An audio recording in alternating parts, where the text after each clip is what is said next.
Thank you very much. And yeah, the sun was out, but I'm still going to talk about ice cream, even though it's gone away, because frankly, pistachio has been getting me through lockdown. I've been fantasizing about eating it in the south of France. Mint choc chips been doing it for me at home.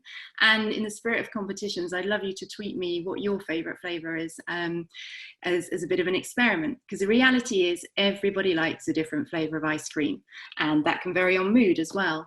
And really that's true of all consumer behavior. Yet the thing that frustrates me is that the traditional marketing model seeks to whip up the biggest, most fancy, most expensive serving of vanilla and ram it down everyone's throats, even though what people might have wanted was dairy-free chocolate or blueberry. And I think as we come out of COVID, there's absolutely no excuse not to come out with a bigger understanding and appreciation of people's individuality. We have Zoom to thank for that.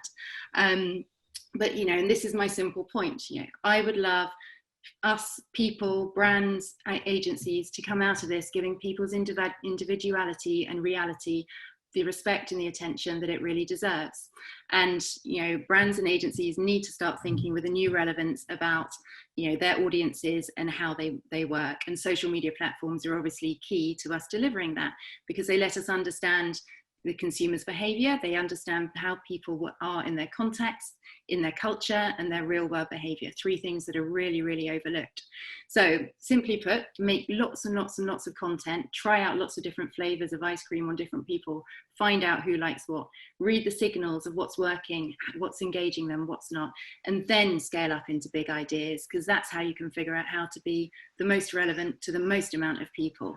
And of course, make every single pound kind of pay, which is going to get more and more important as we get on. So have fun and make lots of ice cream and make great work with it.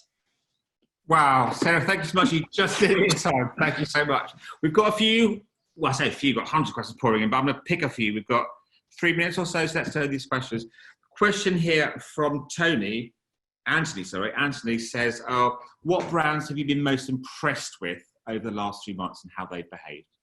Oh, that's a very good question. I think we've been seeing a lot of brands go through very, very different phases kind of as COVID's gone. And I think there have been a lot of bandwagons that people have jumped on. And I think also, obviously, you know, it would be remiss kind of and strange not to talk about how the Black Lives Matters movement has actually sort of blown everything out of the water in terms of COVID. And I think brands' responses in relation to that. I think in recent kind of days, I absolutely love the solidarity example and what Yorkshire Tea did and what PG Tips did. Because I think that just showed a real understanding of kind of how people are having conversations on social media and the role that brands should play. And I think it's been a really difficult thing for brands to get right over the last kind of few months. You know, how much should they have a kind of a public social remit? How much should they say about matters that traditionally haven't been the realm of brands, whether it has been COVID or lockdown and NHS and staying at home, or if it's, you know, sort of a conversation about Black Lives Matters and racial inequality.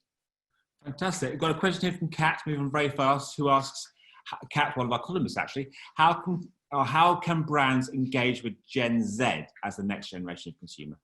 Oh, brilliant question. I think it all comes down to listening a lot and working out where your audience is. And obviously a lot of the Gen Z audience are there right now on TikTok. So my first thing would be kind of get into TikTok and start looking, learning and reading. And then I think that the thing is kind of make content and try and experiment.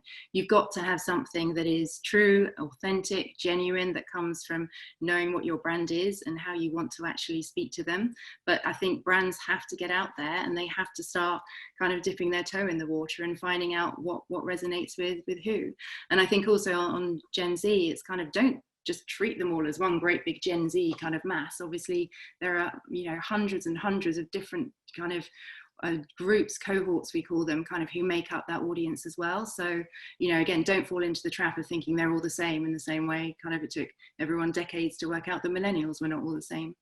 Fantastic. Next question from Pat, who asks, how would you figure out the balance of individuality and being able to scale an idea? Well, if I had more than 99 seconds, I would have gone into this.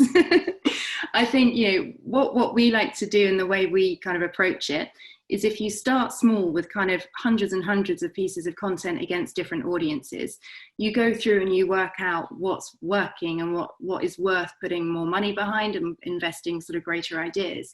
And that literally can lead you into some incredibly rich emotional territories and understanding real world behavior of people with brands that you wouldn't ordinarily get from kind of just normal comms techniques and, you know, normal ways of developing kind of research as well. And I think that gives you, you know, it's a path you're kind of on with your audience as you go through it, and you've realized as you start to engage in this conversation, you build momentum. So without going into too much of a kind of a sort of a pitch on it, you know, it's literally something, you know, we've gone from tweet to Super Bowl ad kind of in the States. So, and it's because you're finding this big emotional heartland. Sarah, fantastic. Thank you so much. Thanks for all your answers and your initial presentation.